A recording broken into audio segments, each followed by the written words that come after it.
Good afternoon, guys, and welcome to the podcast wherever you are in the world. I'm really excited about today's guest, Katie Krimitsos from Florida. And she is a meditation expert and she's a women's empowerment entrepreneur. We have a lot of audience, listeners, viewers who are female executives, entrepreneurs, coaches, consultants, public speakers, authors. So I'm really happy to have Katie on the show and talk about the Women's Meditation Network and becoming a thought leader. Katie, welcome. Chris, thank you so much for having me on. I appreciate it. I'm glad to be here. Yeah. And briefly introduce yourself, chronicle your journey, and I'm excited to delve into the conversation. Yeah, I don't know exactly where you want me to begin. I do meditations. I'm a podcaster. You and I obviously are fellow podcasters, and yeah, it's been an interesting road getting here. Yeah. Yeah. And I know we have a, yeah, and I know we connected through Podfest, and I love podcasting as a medium. When clients come to talk to you, your client avatar, what is their biggest pain point, frustration? What are they trying to achieve to get them to come and work with you? So the way that I work with women is directly through my guided meditations on my podcast. So I don't do any one-on-one teaching or guiding or coaching or anything like that. And so the women listening are coming because they are burnt out. They're stressed out. They can't sleep. They know they need more calm in their lives. They want to live meaningful lives. They want to live big lives. They want to live lives that are really pretty extraordinary and in a match for kind of what they had dreamed about. But they're caught up in the kind of the I'll call it like the rat race of life, just keeping up with all the things, managing all the things. They're going to have a lot of mothers who listen as well. They're managing all of the things that are important to them. And so they're coming to our guided meditations because they have heard that it will get them more calm. They have heard meditation is good, or they have been meditating a while, but they find us because they're really connected with what words we're saying and how we're saying it. Sleep is a big pain point. So actually quite a few of we have 20 podcasts that are part of the Women's Meditation Network. Sleep meditation for women, sleep meditation for women, 3 hours. We have sleep story show. We have a lot of podcasts dedicated to just sleep. That is a huge pain point. So really women are coming because they want calm, they want less anxiety, they want less stress, they want better sleep. But ultimately, really, if we distill it down, once we get past all of that stuff, they really want to be more connected to their own voice, to their own selves. And that's why I bring meditation to the fold here, because I really want women to use it as a tool. And I believe in it as a tool for self awareness and being able to use that as a portal to designing a life that we really love. Interesting. And a lot of now we'll talk about the motivation behind the Women's Meditation Network because you have a shop, you have blogs, sponsors. And what I found is meditation is fantastic. It helps discover these areas and when they come to you to this network and they're trying to get away from the hustle bustle, talk about how the network helps with healing with people from past emotional trauma or just going through difficult situations and talk about how the meditations help people with this area of their lives. Yeah. Part of the reason that I have 20 podcasts is because I wanted to be able to organize them down in a way that was easy to grab. It was easy for women to grab these things. And so I would experiment. So my original podcast called Meditation for Women, I would experiment a lot with like different series, or I would have a lot of women talking about, I don't know, back to school stress, or I would have a lot of women coming to me about, oh, I just can't sleep right now. So I would, or I'm having a panic attack, or hey, do you have any meditation or affirmations? Those are really helpful in the morning. So I would experiment with these series, and eventually, when a series did really well, I would actually break it out on its own and create a absolutely brand new podcast. So they wouldn't have to go search through hundreds and hundreds at this point, thousands and thousands of episodes in order to find what they wanted. So I say that because the idea is that any woman coming who can see our 20 podcasts can visually immediately see, oh, that's what I need right now. That's what I'm going through. That's what I want to feel on the other side. So we have a panic attack meditation podcast. We have a meditation for anxiety. We have sleep meditation for women. We have daily affirmations. We have morning meditation for women. So the podcasts themselves and the titles of these podcasts are that first line of like, what do I need right now?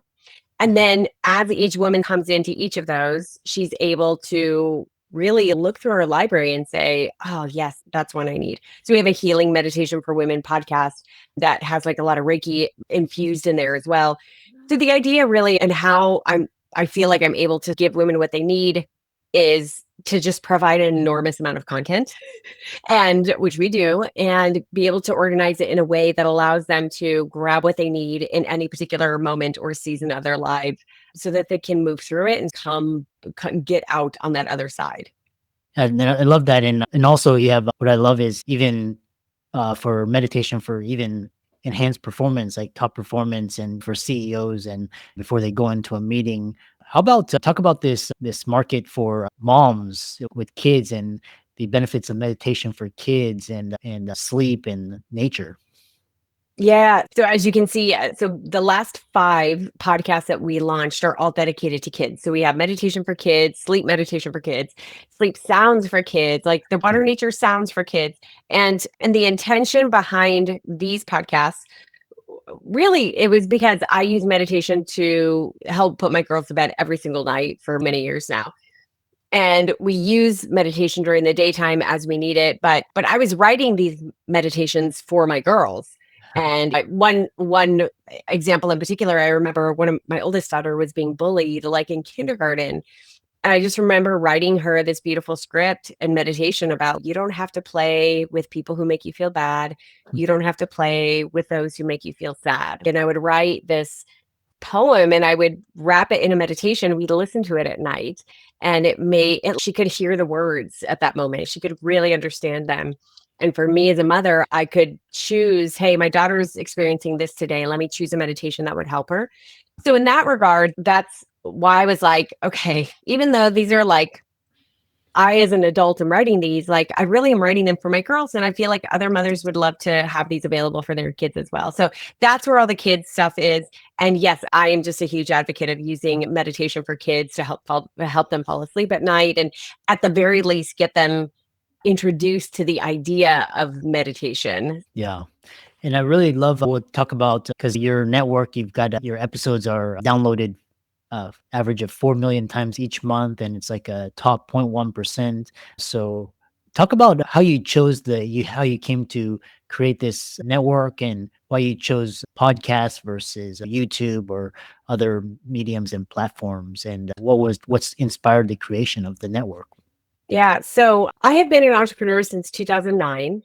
And by 2000, oh my goodness, by the end of 2013, I had discovered podcasting and I got it really clearly. I saw it really clearly as a tool for a business can use a podcast to get its message out to the world, to be able to build and enhance their message and what they really want to do and who they want to help. So I just got that right away.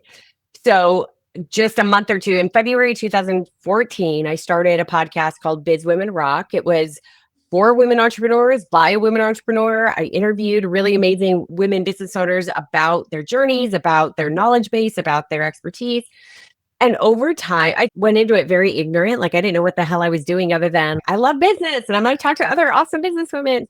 And I over time finagled and figured out how to make it a business. And back then I absolutely was a one-on-one business coach and strategist. I had masterminds, I had courses, I had memberships, I had live retreats. Like I had that business model over the course of the years that I had it. And I loved it. So I had firsthand experience of just how powerful podcasting was and is. And I loved it. Within that time, I had my first daughter. I figured out how the mompreneur equation at the time. And at the end of 2017, I had hit my first 6-figure year. And I was like, yes, things are clicking into place. This is amazing. And I started January 2018 with a very clear vision of like how to triple business and how to triple my reach and how to triple my impact. And Q1 passes, I'm on par, I'm ready to go. I'm like, all the things that I'm about to launch are like ready to go. And then in April of 2018, we found out we were pregnant with my second daughter. And in a heartbeat, I just heard my intuition say, you're done with this. And that was a really scary It was a scary message to hear, but I have listened. I have become very familiar with my intuition over all of these years of my life. And so I knew enough to say, hold on, I need to listen to that, even though it's scary. I'm loving what I'm doing. I don't understand, but there's something here that I need to listen to. So instead of just ignoring it and continuing to go on my big bad journey, I took a pause and I said, okay, I'm not going to launch anything brand new that I'm going to launch, that I was going to launch. I had actually lost a deposit that I just put down for a live retreat that I was going to have, a big live conference. I was like, I'm just pausing. I'm going to maintain with my current clients. I'm going to maintain everything I have. And I just need some time to think. And so I would go on walks with my husband every single day. And every single day he would just listen to me. Like one day I'd be like, yes, I could do this. I'm going to do this. It's going to be amazing. And the next minute I'd be like, nope, I'm done. I don't want to, I'm going to be a full-time mom. I don't want to do this business thing anymore. So in that, about a couple weeks into that, I had just finished like my spiel of all the emotions that I had about it, trying to figure things out. And he turns to me and he says, what about that meditation idea? Hmm. And what he was referring to was a couple months prior when I was coming up with my big business plan to grow the business. I had an idea for a meditation for women podcast, but I didn't do anything with it because it didn't really fit in line with what I was doing. But it was a good idea. He knew it was a very good idea. And so I repeat back to him, like, what about it? And he's, what about it? So that was enough to be the seed that planted the idea for the Women's Meditation Network. And within an hour of brainstorming, I was like, oh my God, this is the next season of my work in the world. Like I got it. I was really clear on that. And this is the next thing and it's not going to make sense to anyone because no one knew me. No one knew that I meditated back then. It was not a part of my brand. I was like businesswoman, hardcore, right? And so I understood that it was going to look like a non sequitur to everyone, but that none of that mattered. I just knew I can do this. And I knew right away it was a network. I knew it was more than one show because back in 2018, if you searched Apple Podcasts or Spotify for meditation and women, there was only one podcast that existed. And I was like, I cannot believe this space is wide open. I have something to say here. I have something to contribute. I'm going to be this. I'm going to own this space. I'm going to be everywhere when any woman who's looking for meditation is here. I'm going to be here. So I got busy and that's how it happened. I launched Meditation for Women shortly thereafter in July of 2018. And almost 7 years later, I now have 20 podcasts. They've just grown one by one. Interesting. Yeah. And then, so one thing that came to my mind is talk about, because what's interesting is 2018 and then COVID, the pandemic hit. And what are some of the setbacks that you learned in building the podcast and how did that help you move forward in building community and your audience and your message? I did not have any setbacks during COVID. I had the opposite experience. Which I'm really just aware of and grateful for. So I'll give you a little bit of a timeline. So as I mentioned, in 2018, in the summer, I started Meditation for Women. By the end of that year, I had my baby. And so for about a year and a half, I like slowly grew that one podcast, slowly grew my one baby, and then slowly put to bed the Biz Women Rock podcast. I still had clients. I didn't go forth with launching everything. I just slowly was like, okay, I'm just going to take clients. So for about a year and a half, that's what I did. I maintained and managed both and all the things. When my daughter turned a year old, it was the end of 2019. The beginning of I had just said goodbye to the Biz Women Rock podcast, and I started January of 2020, like ready to go full on with Meditation for Women. And my husband runs Podfest, as you had mentioned, and we had heard news of the pandemic, or we had heard news of COVID, right? And so I was actually starting to write meditations for him that would help ease his anxiety about this whole coronavirus thing that we were talking about. So I would write meditations for him. He has the event. The day after it's done, country shuts down. And I intuitively knew, like, I was like, okay, I need to put these meditations I've been writing for him. I need to put those on there because I bet other people are feeling that way. And so just little by little, I started putting more and more meditations out there. Back then, I did one meditation a week. And so whenever I could, I was like, let me just put extra ones out that deal with some of the stuff I'm feeling, that what he's feeling, like what we're all feeling. And I just intuitively knew, like, when everything around me is telling me to slow down, to shut down, to stop, I actually need to go in hyper movement. I need to go in hyperdrive because people need this. And I was hearing that response like, oh my God, that coronavirus anxiety meditation was exactly what I needed. Oh my gosh, like this, the heaviness of having kids at home all the time, no breaks, all that sort of stuff. It's so hard. So I went into like hyperspeed. And so I just created as many as I could when I could with two kids at home in quarantine. Thank God we had like our little COVID pod with my in-laws. And literally everything just took off from there. We hit our first, I still remember in March 2020, we hit our first 100,000 download month, which was unfathomable to me back then. And then a couple months later is when I launched my second podcast, Sleep Meditation for Women. 6 months after that, I launched Morning Meditation for Women. And it's literally been just, boom, how can I provide more of what people are needing during this time that feels so uncertain and it feels wonky? And even in the years since, there's still, the world can seem really like off kilter. And so I'm constantly thinking like, how can I provide more and more? And I feel like that has worked to my benefit in that the listeners have come because I have provided that. So I'm very grateful for that I have stepped up to the plate to say, okay, I'm feeling this too. You're feeling this. Let's share this. Let me give this to you in a way that it can be really helpful for you. Yeah, that's very powerful. And how was it? And then now we have a new president and a lot of chaos and havoc and like tariff, a lot of this. And then a lot of people are scared of artificial intelligence. So how has your meditations changed or evolved with this new fear that everybody is having? One thing I think I have had to come to conclude is that there's always our entire history of the planet. There's just always stuff like this. There's always going to be new things that feel like they're the worst thing that's ever happened, right?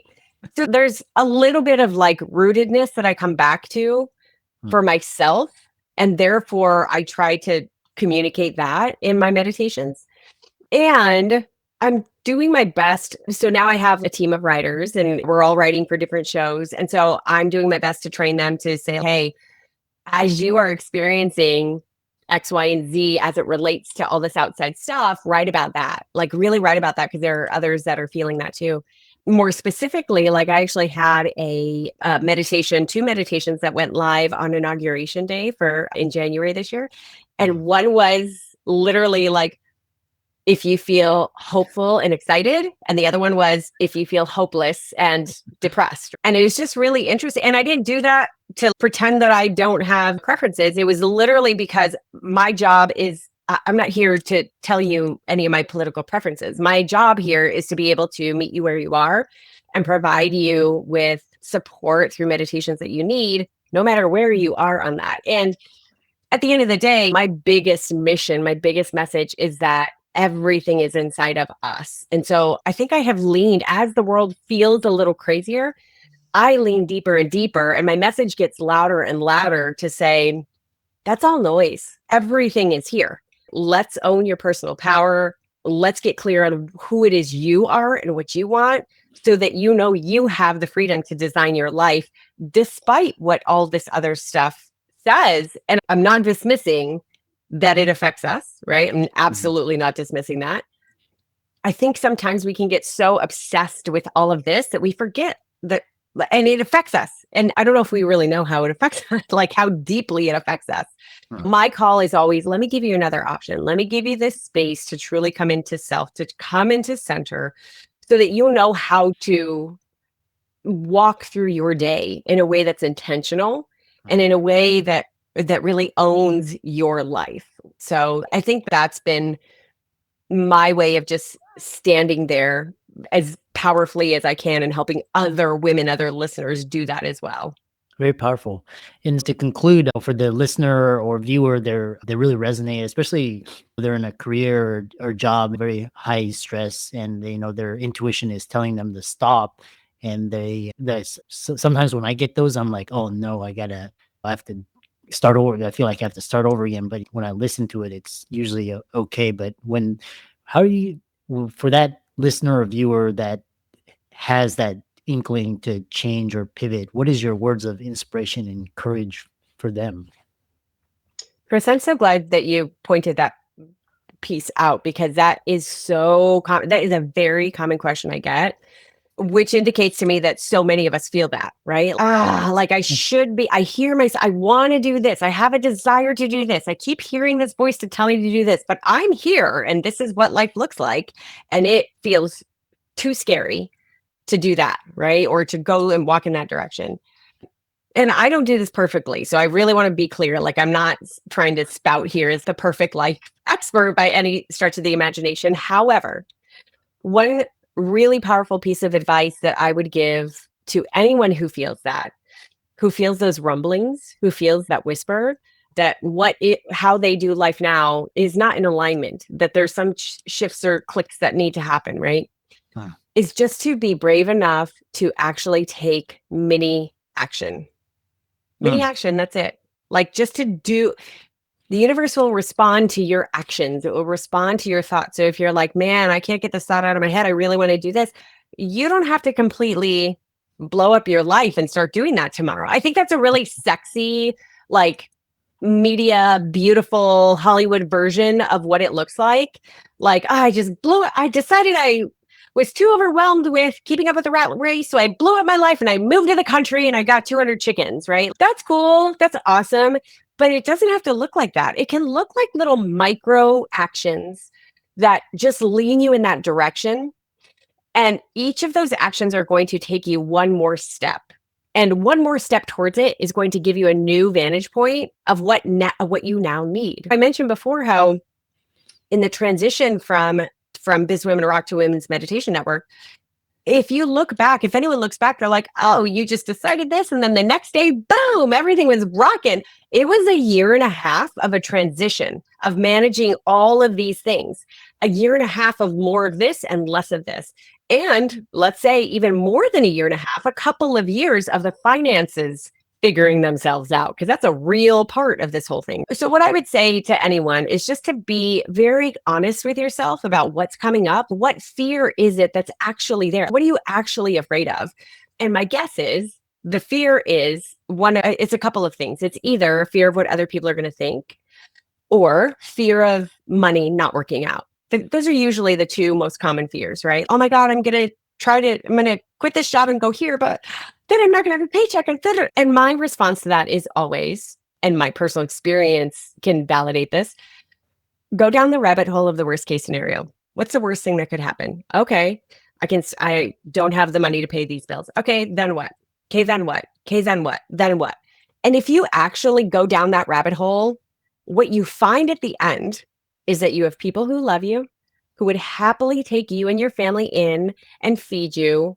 You have some community around you. You have others around you who would hold you in your worst moment. You absolutely have that. You won't go hungry. You won't go homeless. Or if you do, you'll be in a car. Like homeless doesn't mean that you're completely like done. So I say that because I think once you realize that, and I do this quite a bit, once I realize that, I'm like, I'm going to be fine. Like that fight or flight response it doesn't have a candle, it doesn't hold a candle. Like, it's like, I'll be okay. It's never going to go there, right? It's never going to be the worst case scenario, but it's very unlikely for that to happen. But if it did, I'd be okay. I'd be okay. And I would figure it out. So that helps me have the courage to do those micro steps and sometimes to make those big leaps. And the more you take those micro steps towards that, the more you work that muscle of bravery, the more you work that muscle of my intuition said this, and I'm going to do it. And the stronger that muscle becomes. So a year down the road, 5 years down the road, 20 years down the road, you're like, I know how to do this. Doesn't make it less scary. It doesn't make it less hard, but you know it, which is why I could have, how old was I? I was 40 years old, which is why at 40 years old, having a successful business with my intuition telling me, nope, you're done, which is why I could make that move, because I have already had decades of that muscle being flexed of, I hear you, I'm going to take action. I don't know what the hell's on the other side of this, but it's scary, but I trust you. And that's why I can do that. So that's my advice, is just to really get clear on what fear is actually there. Go down the rabbit hole, And then be brave to take those micro steps. Yeah. Yeah. If you survived 2008 and survived COVID and then these latest, I was just thinking to myself, if you survive those two and then whatever is next is you're just asking yourself what's next. And if people wanted to check out your podcast, connect with you, I know you've got premium, you've got sponsored content, you got a store as well. How can they check you out? Yeah. So, whatever podcast player you're listening to this on, just go in there and search for Women's Meditation Network or Meditation for Women. We come up a lot there, and just go choose the podcast that most resonates with you or a few of them and start pressing play. You can also go to womensmeditationnetwork.com and find us on socials, Women's Meditation Network. Excellent. I really enjoyed this conversation and a very authentic, and I love your passion and your energy. And I think it showed in to the viewers and listeners. Thanks so much for coming on. Thanks so much, Chris. Appreciate it.